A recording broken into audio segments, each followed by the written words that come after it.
Myanmar में सेना के दमन चक्र के बाद भी लोकतंत्र समर्थकों का विरोध प्रदर्शन जारी है। यहां तख्तापलट को करीब 3.5 महीने का वक्त गुजर चुका है, लेकिन सेना और लोकतंत्र समर्थक अब भी आमने सामने हैं।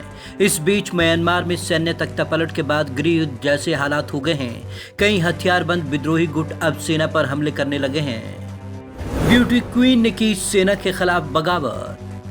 इस बीच म्यांमार की 32 साल की ब्यूटी क्वीन तार तेत तेत ने भी अब सेना के खिलाफ बगावत कर दी है।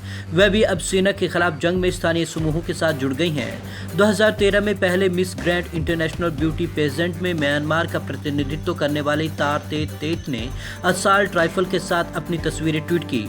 उन्होंने ट्वीट में अपनी तस्वीरों के साथ लिखा, हमें जरूर जीतना होगा। ये वही तार तेत हैं जिन्होंने ब्यूटी कॉन्टेस्ट के दौरान भी सेना के कथित अत्याचारों पर भाषण के जरिए पूरी दुनिया का ध्यान अपने देश के खराब हालातों पर खींचा था।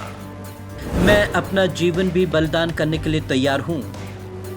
अब तार तेत तेत ने अपने देश की सेना के खिलाफ हथियार उठा लिया है।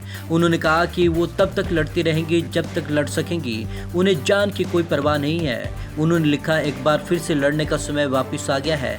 चाहे आप एक हथियार, कलम, कीबोर्ड रखें या लोकतंत्र समर्थक आंदोलन के लिए पैसे दान करें, हर किसी को सफल होने की कोशिश करते रहना चाहिए। उन्होंने कहा, मैं जितना कर सकती हूँ मैं संघर्ष जारी रखूंगी। मैं सब कुछ छोड़ने के लिए तैयार हूँ। मैं अपना जीवन भी बलिदान करने के लिए तैयार हूँ। हालांकि तार तेत तेत ने इसके बाद ज्यादा अधिक जानकारी नहीं दी।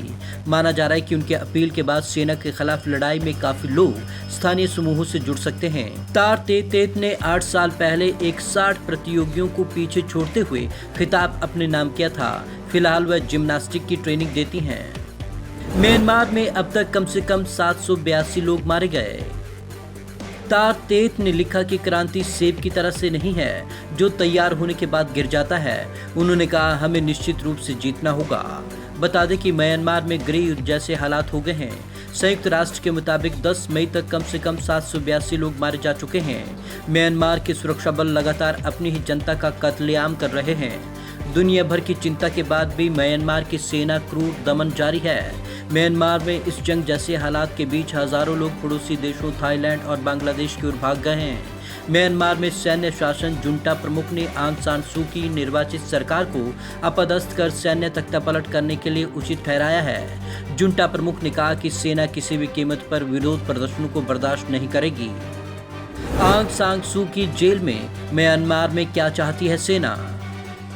म्यांमार में सैन्य तख्तापलट के बाद देश की सर्वोच्च नेता आंग सान सू की को अरेस्ट कर लिया गया है।